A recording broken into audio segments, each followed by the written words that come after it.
This is National Native News. I'm Brian Bull, sitting in for Antonio Gonzalez.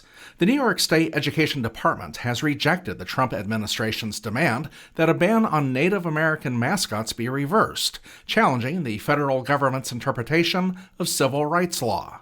The New York Times reports that President Trump recently accused New York of illegal discrimination, condemning a state requirement that strips funding from school districts that appropriate Native culture in sports teams and other activities. Trump has shown support for parents in Massapequa, a community on Long Island's South Shore that protested a ban on the district's Chiefs logo and moniker. Trump then ordered New York to allow all school districts to choose their own mascots. But the state's education department shot back in a letter that the Trump administration's determination was based on, quote, internally inconsistent arguments. The ban has been in place for 2 years and follows many tribes' complaints that Native mascots are derogatory, inaccurate, and harmful. New York schools also rebuked the White House when it demanded that diversity, equity, and inclusion programs be ceased or face defunding. The New York Education Department's letter also questioned the Trump administration's involvement in a state issue, adding that a federal court in Brooklyn had previously rejected challenges to the Native mascot ban. Last week, the Interior Department announced more than $119 million meant to aid communities reclaiming abandoned coal mines, part of President Trump's agenda to achieve American energy dominance. As KJZZ's Gabriel Piatarazzo reports, 2 tribes were named as grant recipients. The Navajo Nation and Crow Tribe of Montana are among 24 coal-producing states getting federal dollars, including Wyoming, Utah, Colorado, and New Mexico. Despite diversifying and transitioning to some sources of renewable energy, like solar, the Navajo Nation still heavily depends on coal to fuel its economy.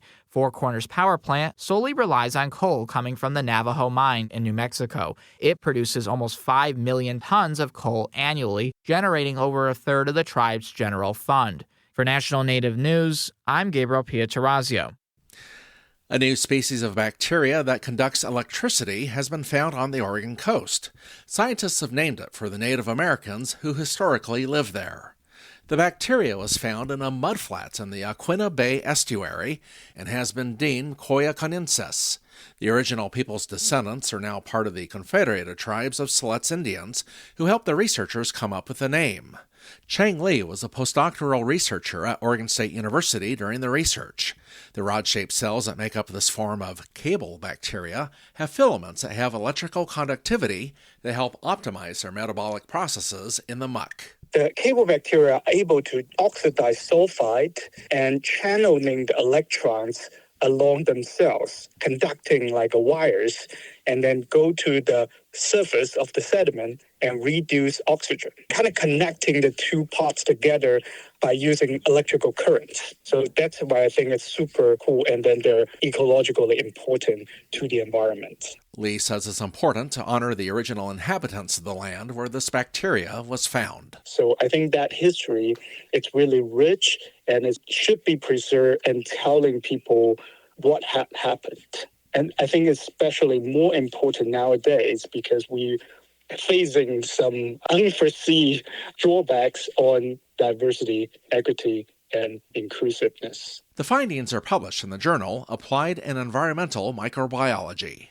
This is National Native News. I'm Brian Bull.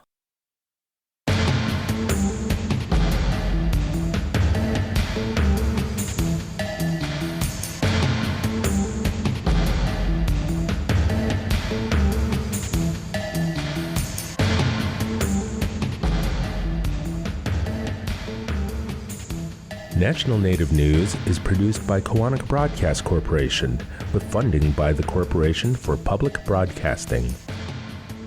Support by Sonosky Chambers Law, championing tribal sovereignty and Native American rights since 1976. From opioids litigation to treaty rights to tribal self-governance. With offices in Washington, D.C., New Mexico, California, and Alaska. Sonosky Chambers Law.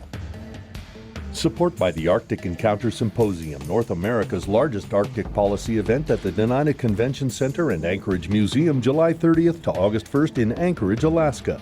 Registration for this global conversation at arcticencounter.com.